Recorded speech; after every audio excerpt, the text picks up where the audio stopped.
to my channel. Today I'm going to be starting a new series, Random Thoughts with Toyin. And my first topic on this thought, my first thought is cheating.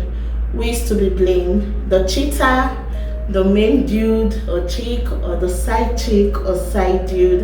And I'm privileged to have two of my colleagues as my guests on today's vlog or today's video. So I have Femi and Aimi, and we'll be dissecting who is to be blamed on cheating. But before they come and before they join us, I jotted down some things I would love to share about cheating and all.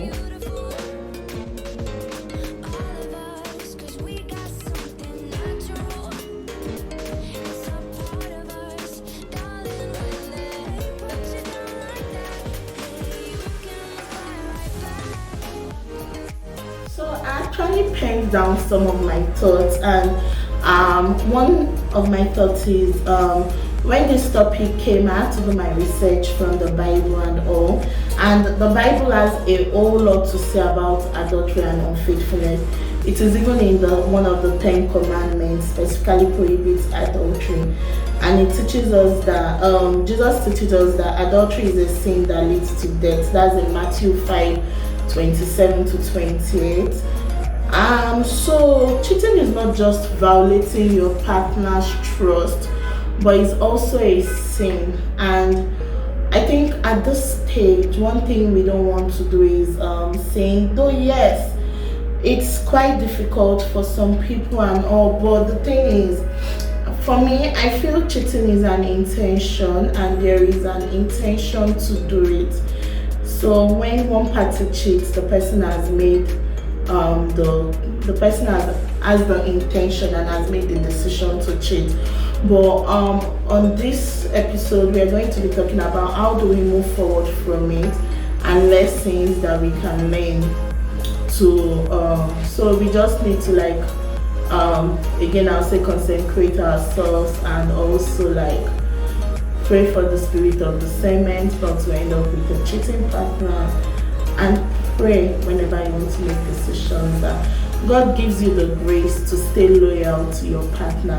So I'll be inviting my guests shortly, Aimi and Femi. Aimi, my friend, and Femi, Juju. So Femi, please, let's hear from you. What's your opinion on cheating? Who do you think is to be blamed? The man, the main chick, or the side chick? Good evening, everybody. I'd like to start with a phrase my father always say: assumption in life is one of the worst things you should do to yourself. So the fact that you meet someone shouldn't be with the assumption that they're alone or they're single. It's best you ask the right questions at the right time to avoid things getting complicated. Nobody wants all that complexity. That would be on him actually. So like you said, regarding your question, supposed to be blamed. I think everybody on board is supposed to be blamed actually, and to be shared evenly. The man who lied to the young girl and said he's not married or he doesn't have a girlfriend. The girl who jumped on the man without asking questions, without doing her proper due diligence, and just starting up a relationship. And sometimes the partner or the wife who, more often than not, try to push the same man away or out there because of maybe mood swings and things are a bit difficult for the family. She just pushing me away to the curbs, and the next thing is jumps into the arms of the next available person who gives him a crying shoulder to cry. Okay, Annie, what do you think? Okay, personally, for me, who is to be blamed? I feel everybody has a responsibility in the mix. Now, when I say everybody, I don't mean the wife inclusive, because she's not a party to the relationship, so to speak. It's between the man and then the side chick or whoever or whatever. And I would like to believe that the two people involved in the relationship are adults. So if you know that this person is married, you have a responsibility. If the man knows as well that my wife or my girlfriend, whoever, he owns a responsibility in the whole mix as well. But to say the wife or the girlfriend that It's probably not one where something is happening, shares a dream. I'm not sure I would agree with that one. Okay, so Femi, as your name implies, Yoruba demon, and all, the instance where the lady doesn't actually know that, oh, this guy is in a relationship, how can you detect a guy is either cheating with you or on you? I don't think this is quite fair to share what's going on air because it's going against the brokerage. I'm a young man, so I think it's going to be against the brokerage. But like I'll do my best not to dive in too deep. So typically, the basic signs you could tell when a guy is not faithful to you or seeing other people. First things first, you will see that tag on, oh, she's just my friend, female friend. He has tons of female friends. He's going out to do stuff today to help her do pick up, lunch dates, see movie dates, different girls literally. We have a lot of them. He's on calls with most of them, more often than not. Sometimes video call. He doesn't make those calls when you're within the space. He tries to excuse himself to make those calls. If you're together and you're driving and maybe you drive a very modern car that could pick up your calls and hands-free and all of that, he tries not to pick up those calls when they come in. Sometimes when you're on the table, you're trying to have lunch or you're at ease and like in the bedroom, the phone is upside down, trying to avoid calls. His phone's he's on do not disturb, it's on silent, he doesn't pick up calls. He wakes up sometimes in the evening and how he frames the excuse to want to take a stroll, want to walk to the pharmacy to get some drug or something that you would have done even while you were there or you guys were out together. And tells you he wants to get something at the market. He just feels like having a different meal. He will go and get the veggies for that meal. He just wants that time so that he can do all his catch up with his calls and numerous girlfriends and just do his thing basically. So the signs are always there, it's just that sometimes you don't really listen. So women are very intuitive. From the get-go, they can pick it up from your tell. And when you touch women are also very assertive. They tell you no. They also do not put the cat in front of the horse. They know that they want to go into a relationship. They define what exactly they want with you. Oh, I want a future with you. Oh, I just say, oh, this is just friends with benefits. Oh, I just think that this is just for I need that emotional support, and I think you do a very fine job at it. So I mean, everybody just comes to the table for a different reason entirely. But the signs are always there. Just sometimes need to look deeper. But also, as much as you are looking and being like an internal police officer for your own safety and your own mental health, the truth also is that your conscience sometimes, your mind has a way of picking up these things. I'm telling you, but you still tell yourself, it's not true, it's not possible. Femi can't do this to me, Femi is not doing that, and the Femi is not doing that. And sometimes you had the signs It's a Femi. You can't put anything past it. Could be anybody, it could be a Sunday. So it is what it is. Okay, so Aimi, this part is for you. So in the instance where you find out you're with a guy and you find out he has someone he's really serious with, what do you do? That I'm someone he's really serious with. No, it's with someone he's really serious with and you happen to be the side chick. What do you do? Do you stay? Or I know feelings are already, emotions and feelings are already flying up and down, but do you stay? You know, honestly, maybe if I didn't know, so well, assuming now that I didn't have, you didn't know, but you found out, and then I'm emotionally invested. It's not an immediate decision for me because there's an emotion attached to it. I will, however, confront you and know where I stand. It's really hard actually. It's very hard actually, and I think this is where the spirit of discernment comes in, like, and this is why it's important to pray to God to give you the spirit of discernment, just so that you can be able to like know or find out all these things. And also, for me, another random thought that came to head, like, is I've seen instances where a guy has dated a girl for 7-10 years.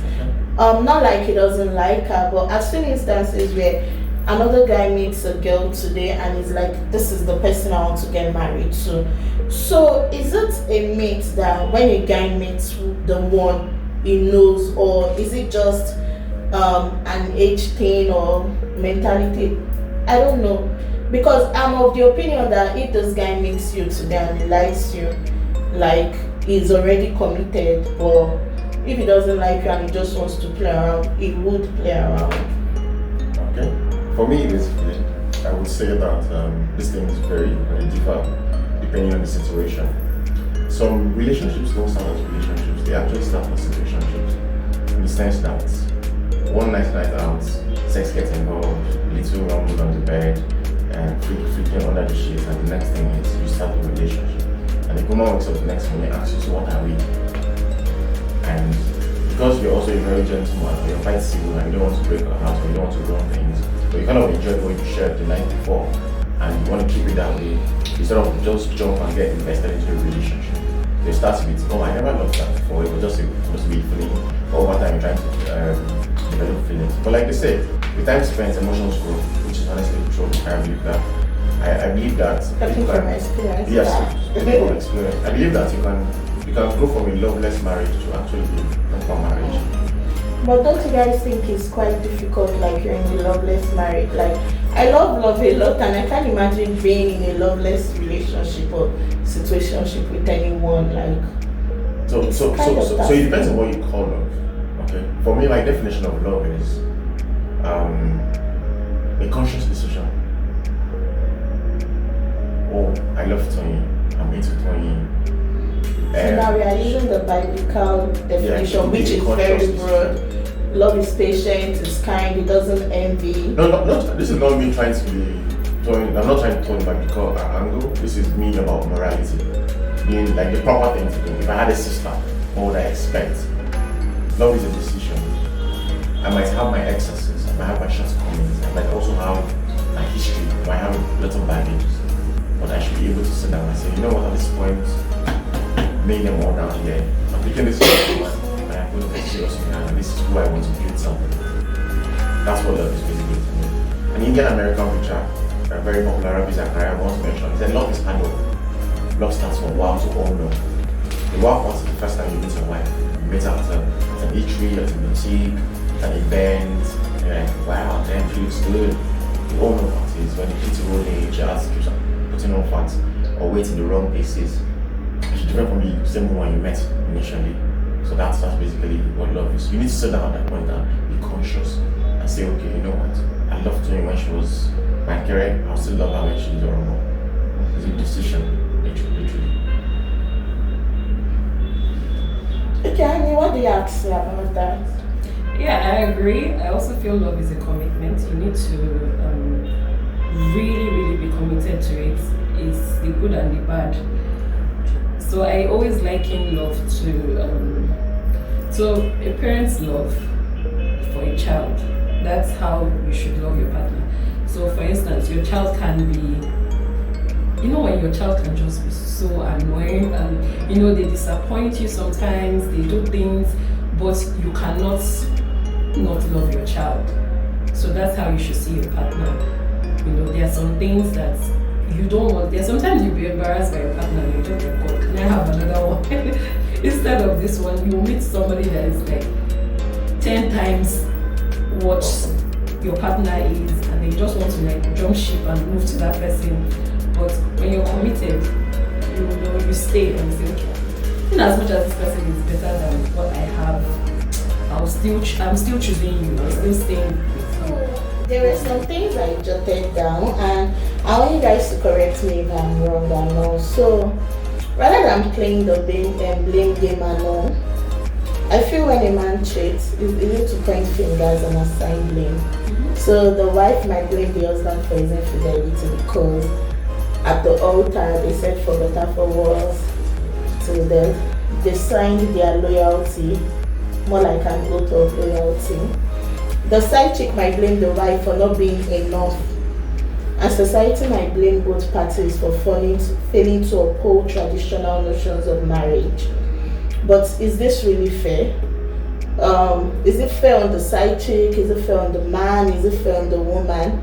Is it ever productive to place blame on someone who has broken your trust in a relationship? So, okay, it has happened. Now we are blaming, pushing blames and all. What's the way forward? Are we going our separate ways? Is there going to be forgiveness? So, before I move forward to what I wrote down, I'm going to ask, is there room for forgiveness? What is the way forward? What do you think is the way forward, Femi? I'm not a relationship expert. I'm not in one, so I can't really say, oh, this is the way forward, because I really don't know what I would do, but I just pray and hope I'm in such a situation. So for me, I would speak from a place of experience. So sometimes when trust is broken, I don't think, as much as the last relationship might be the best thing we've had and it's beautiful and we don't want to lose it, sometimes it's best to just mentally walk away or mentally protect your mental health. Because you cannot be in a relationship and be going through, I'm going to How do see. you walk away from marriage? Okay, in case I'm talking about a person, like, so that's why I say personal case, because I'm not married yet. So you can't really give us the Yes. So for marriage, I cannot say. If I, for example, I would stay in a loveless marriage if I have kids.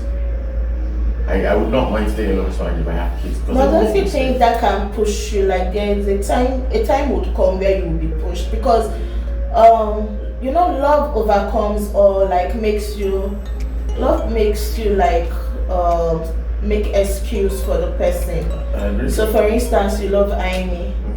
Aimi does something to you now, you're like, you've made a commitment that I love Aimi, so I forgive Aimi even before she offends me. But when you don't now love the person at every little instance, the person would irritate you. True. So how do you now, because raising a child in a loveless marriage, I think that's one thing we shouldn't even go into. I beg to disagree, and I beg to disagree. Everybody has reasons So why you they can want to go. co-parent? No, so everybody has different reasons why they want to go into marriage. Yeah. Okay. True. I, for one, I don't pray it happens, but I might make a very terrible husband, but I'll be an amazing partner.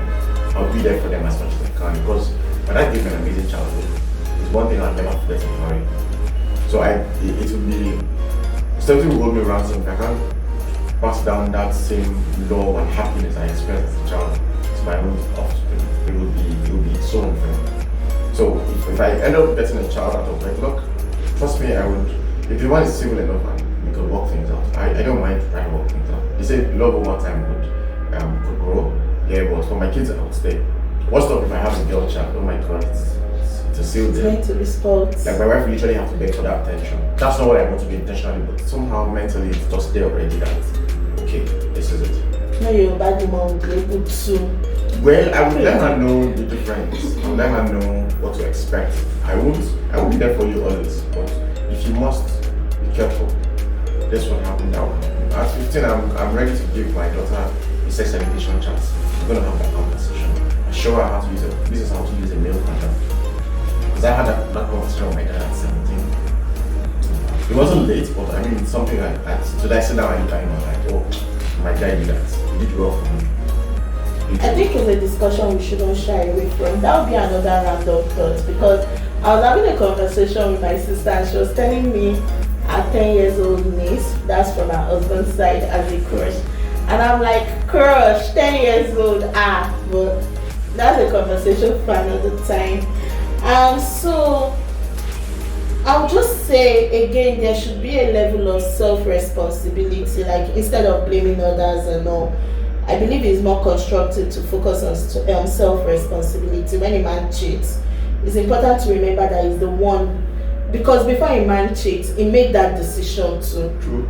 So he's the one that made the decision to betray his partner's trust, no matter what the partner has done or whatever is happening. So there may be factors that contributed to his infidelity, but ultimately he is responsible for his actions.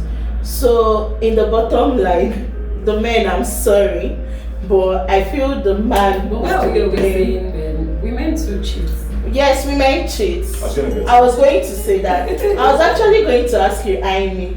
If what? Men and women who cheat the most. No, we are not even going into that, okay, because we will drag it and no.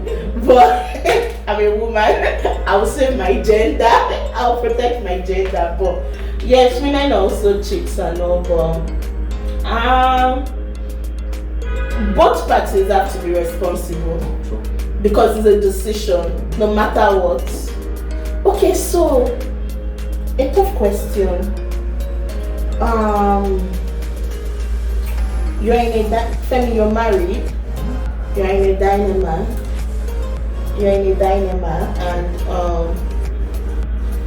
I reject it for you, but you need money to save your child, your daughter. And you have a friend, this is from a movie I watched anyways, and you have a friend that meets your wife and says he would sleep with your wife and give her that money. Your wife sleeps with a friend, she gets the money, your daughter does the operation and she's okay. And your wife does your own cooking that with money and all. Then later she comes and confesses to you. What do you do? I never pray to have that hit me that hard, but I don't pray for if it does happen and I know that, I'll decline the offer. As much as you play cards, you want to experience this, that, and that, you want to eat all that variety. Genuinely, we do not like to share a woman who takes serious. Men do what they call passing me a jeku. A jeku is, I smash this chick, I can pass her home to my friend, smash. I pass her, like literally, she can go to like 4 or 5 of my friends and I pass her. She's not the big deal to you again. But when she's somebody that you value or you hold to a certain esteem, it's very painful.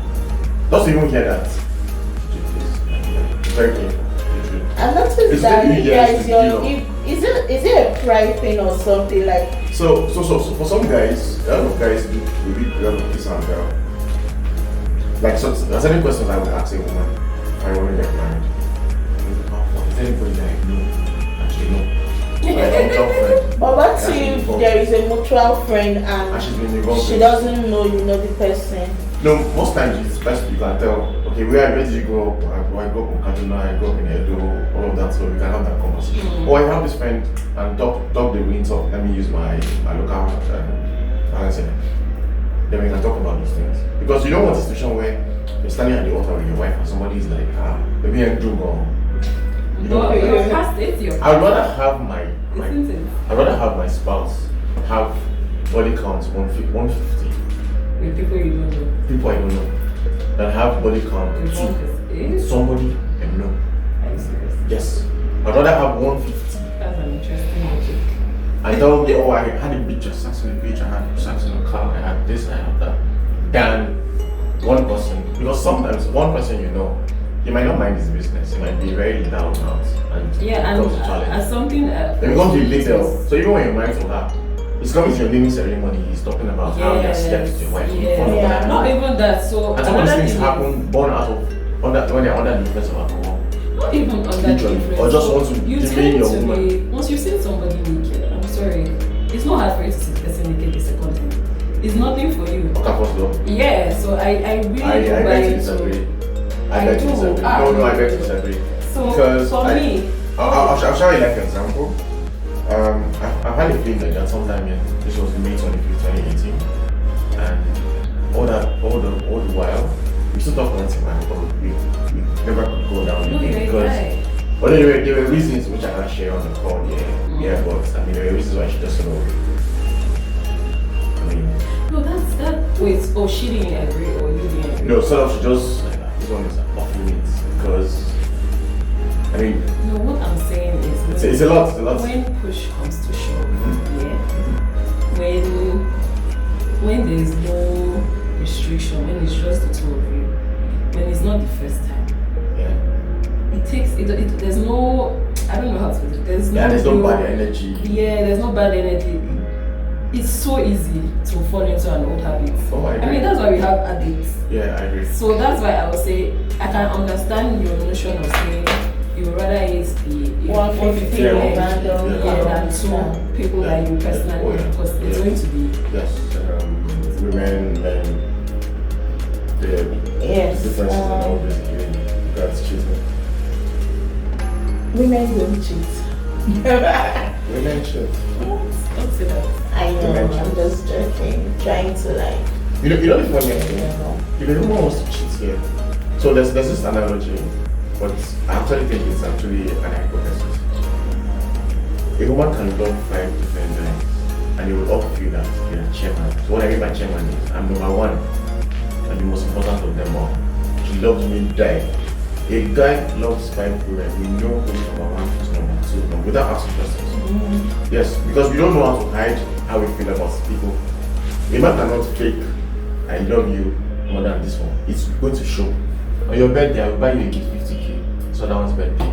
That one, take 15k. I'll buy you a gift 1,000. Yeah, that's or he doesn't send. End up sending you a message and telling you promise you. It's there. That's a man for you. But a woman can date 5 guys and all of you feel equal. Because one, I don't know how some people are cultured, but I grew up not knowing how to spend a woman's money. And this is a girl who's comfortability. It's a bit of we're still going out to have to pay my bills, literally. So I talk a lot of guys are like that. So the one is not really spending. All she needs is attention. She's nice, she's civil, she cooks a nice meal, one meal once in a while. And they're cool. No one can date 5 guys, everybody's charmer. But the guy dates 5 women, we know who is he. I will lay, he won't tap. So I go day, Bankere, Gajeku, we know. It's funny how you guys give these women names. Okay, so while it is important to hold the cheater accountable for their actions, that's both the male and female. Okay. Yes, because now we are not concentrating on the male party a lot. It's also important to remember that forgiveness is possible. And if the cheating partner is truly remorseful and committed to change, the betrayed partner can choose to forgive and move forward. So how does the person move forward in this case? I think for me it's going a bit scary. Because sometimes when it happens, it ends up happening again. What most of our mothers did was that they developed a thick skin and just try not to, don't bring your rubbish to the house for me whenever it is laid out there. But what a lot of young women like age grade will do is, especially when they are comfortable or end very well, they will literally walk out of the marriage and keep their kid, which is a very common practice today in the world. Well, Let's get divorced and let's take care of the kid. For me personally, so if my notion on cheating is a bit different. If you're cheating and the way you love me does not reduce, if you are giving me 150k before you met her, you are still giving me that 150k. You know, you call me at 10 o'clock, nothing changes, and by some magical chance you are able to still have the side chick. By all means, have your side chick. I don't rub it on your face. Yeah, but if you then have this side chick and then because you want to give your side chick money, you now reduce my money to 100,000 because you want to call your side chick, you now start calling me 8 o'clock. That's when we'll have a problem. But I also think forgiving after cheating is very relative. So the things I would want you to do to restore the situation may be different from what the next person would want the partner to do to restore the situation. But ultimately, it's a conversation the two of you need to have. Okay, is it me? Is it something I did? Like, what can I do? Jesus? What can I do? Are we going to have this experience again? Should we have it again? What's the Yeah. plan? But for me, I think it's very difficult to mend that broken dignity after cheating than it is to actually maintain a relationship. I think I would rather you tell me than me find out from outside. You don't pray for that. Just Yeah. you don't pray that you are being told. It's It more will break you because yeah. it will make you feel like what effrontery do you have? Who's your father to do that and I will rub it on my face? That's what it feels literally. You might just do it out of Actually, goodwill or I'm out of hungry to be in such a situation because I I've really also don't learned know not how to be shy. I don't know how I'm away from going it. to react. So don't shy. I try not to shy away from it. I try to always face it. Let me see it. Let me address the possibility that this person can do this to me. But and also I think for men, and that's something we women, I'm not creating excuses. Okay, so guys, there is this Bible verse that always comes through my mind.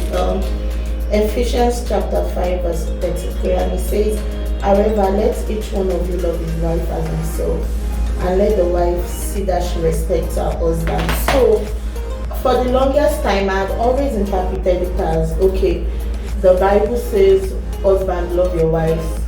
Why wives respect your husband? Is it that because the women we are sharp-tongued and we've been seen to be very rude and disrespectful, so that's why the Bible is telling us, okay, respect. And men, they are, I know my chaplain in university once said that the men's testosterone doesn't start releasing emotions till they are about 30 something years. So that's why a man would love. A man would never truly like love at a certain age because his testosterone or whatever they call it has not released the emotions, but the women it releases fast. So I don't know, what do you guys think about that verse that says husband love your wife, then goes to tell women to respect their husband? Because also in my head it's more like, okay, women are known to be naturally loving people, so they would always still love you, but just like what you said, if a woman is with 5 men, she will still show the 5 of them love. The only place where she might default is maybe being sharp-tongued or respect and all. Then men, if a man loves one person, you know, and also I don't know what you think about that verse. I've laughed a lot, but I know you get the drill. I do. Well, for me, I think that it's a different thing. And I'll just it's really nailed on the head. If you read the book of Proverbs, or if you read the book of Proverbs, you realize that the Proverbs talks a lot about living in the same world with a nagging woman. Like emphasis was a lot about women. It was about respect. It was about men nagging a lot, and for a man advising a man with regards to living with a woman who nags a lot. A man would rather take his peace. A man would rather take settle with a woman who gives him peace of mind. And she's not so great. She's not so proud of showing her off like a trophy wife, trophy girlfriend to his friends. But she gives him peace of mind, and she's smart enough. She knows what she's doing. You will take that up as against having a trophy girlfriend who would disrespect him, act differently, who would pick up fights as the slightest possible means she could. A man would actually take peace of mind over. That's why sometimes you see a girl who's with a man and she's not even, or a man is with a woman, and then there's a difference in terms of status, but he's comfortable with her because she gives him a level of peace of mind. For men, for us, it's actually very key. Peace of mind is over every other thing. Literally. I think it's everybody. Peace of mind. I think it's everybody because one thing I'm looking for when most men I eventually peace of find a mind. partner is peace. Peace of mind, hygiene, that emotional support is there, and she's accommodating. She can meet your new friends and she relates to them like, oh, you've known them for 5 years. That's great. That's great. For men, that's amazing. Can I have a question? How do you, as a woman, deal with bad influence, bad friends, your partner's bad friends? You know, these people, they are very terrible for your partner, but they are too. How do you try to help him stay away from them? You can only advise on one side, you pray. Because the truth is, to those guys now, I think it's trust also goes in. to those guys now, No, to those guys, so- I think I get where she's coming from. You know that this guy already leads this guy astray, and they are there. He's known them before you, or known them the longest. But how do you advise him? Yes, you will call him to order nicely. No. Have a gentle conversation. Okay, let him know you still care about him, but let him see the red flags. But the moment you try to make him abruptly stop talking to those guys or shut them out, stop hanging out with them, if you do that, what will happen is this: at the end of the day, they throw you out. Because he has 5 friends. Those 5 friends have a saying, who becomes Yahoo tomorrow? As petty as, yeah, it makes sense. And that's again. As basic as that's what he listens to, that's what he hears. Yeah, she has bad character, but okay, you can deal with her because she has this one, she's accommodating. There's a lot of respect that comes to it. And guys, funny enough, we listen to our friends. For those of us that are married, Actually, we share pictures and say, I met this girl, her name is this. Your friend who's in the UK, your friend who's in Scotland, your friend who's in Nigeria. You all do video calls and share stuff I sometimes. think that's what's different do between all of the girls and ladies. And we Because advise each other. ladies, no matter what her friend tells her, the coconut tells, if she We likes advise each the other. guy, Yeah, we advise she each other. goes for it. But guys, they have to. Why do you guys like getting validation from your friends? So, Not God, or you will not run to God, the Almighty Maker, to get validation. You run to friends, then humans. The kind of friends you grow up with, actually, that means sometimes the kind of woman you might want to settle with. If you're the type of person who has been speaking Queen's English growing up all your life, your friends don't want to say anything less from a woman you're dating. They don't want you to go and meet one woman and she's struggling to use the H factor. Why do you want to have different friends? Like, it's a factor. But honest truth. One thing I learned recently about friendship, because I'm not so good with making friends, but when I have friends, I keep them. Look at it that way. I keep them, like, so we didn't start talking till when? Like 7 months after I met you. That's Okay, so I'm this type of person that there is perception, so people always have a perception about me. Then when they get to know me, they love me just like Aimi loves me. So how am I even saying? So I don't think I have friends of different classes or different backgrounds, and I think the problem we make is trying to like generalize our friends. So this person might be your social friend, this person might be your spiritual friend, or Aimi is just my friend because we pray together. When I need someone to talk to, I read a Bible verse I'm kind of not okay with, I can run to Aimi to explain.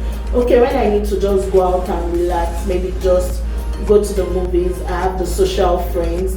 Then when I need advice and all, I want to start up a business, or Femi is a friend I can run to. But the thing is, I think men, they try to like put all their friends in that same, in the general bucket. No, so I think that for some of us, honest truth. Sorry, we've even actually left the main for some of us, topic, but we have friendship is not given, friendship is earned. I honestly have two friends, just two friends. One is in the military and the other one is a developer in the UK. Oh, that's my friend that I was meant to meet. That's all I have as friends. But I have colleagues, I have acquaintances. Yes, I have friends I hang out with, I share drinks with. I have friends that what we do is, let's party. I have friends that all they advise me is let's go to the latest of new food, let's go have some meal. I have friends that drag you to church, Femi. No, so change this year, change. No, so I mean, you need to find but none of these things. So yeah, I do not even have the need to have a friend to drag me to church. I will sit down and advise myself, because you need kinds of people to look over your life. That's how hard life is right now. Adulthood is a different thing entirely. Yeah, you can't do like your mother's prayer at night, or your fast Femi son up for you cannot take you, scale you through. You have to sit down, go on your knees and pray for yourself. Not like having your own relationship with God. That was why I spoke about. We oftentimes always, like, you kept on repeating friend. I think we need to get used to calling people acquaintance, colleague, yes. Acquaintance. Everybody's on your friend. And even being the I mentioned it at the last node back session. I was like, oh, I don't have friends. I need my friend. And they're like, you're doing your friend. I don't know anymore. Like, I don't want to be your friend. And oftentimes I feel we also hold on to people that probably don't serve us just because we're familiar with them. We just hold on to them and we're used to so them. I think friendship is a two-way thing. It's a two-way thing. I'm getting value from you, you're getting value from me. Yeah. It doesn't have to be every time, but at least let me be sure that, okay, I'm impacting in Aimi and she's impacting in me. So friendship for me is that I know that you have my back any day, anytime. So for example, my friend in the UK, he shows up in this country today and he brings a Nigerian ATM card.